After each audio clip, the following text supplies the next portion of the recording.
Zbog jakog vetra i snežnih smetova put do Kopaonika iz pravca Brusa preko Jarma i dalje je neprohodan. Danas se povremeno do ove planine može jedino preko Jošaničke banje i Rudnice.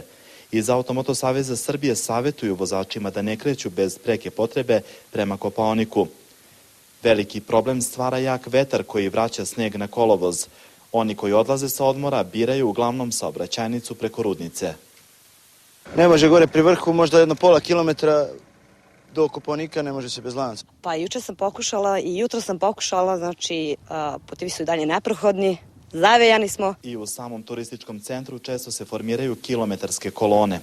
U pomoć pristižu mnogi, ali i Gorska služba za spasavanje. Sinoć je, na primjer, bilo dosta posla. Imali smo ekipu dole na putu ka Jošaničkoj banji koji su evakuisali ljude iz autobusa. Danas, ja mislim da je malo bolja situacija, ali vidjet ćemo kako će da se razvije. Na sreću, iako su vremenski uslovi veoma loši, služba za hitno zbrinjavanje nema puno posla. Bilo je nekih lakih povreda koje ne ugrožavaju zdravlje pacijenata i prehlada, a najveći teret su u stvari podneli Gorska služba spasavanja koja je imala problema sa transportom pacijenata, a što se tiče same ambulante nije bilo velikog posla. Ovi vremenski uslovi jedino odgovaraju skijašima. Ali u principu mislim da je vreme lepo i da nikome ne smeta ovo vreme.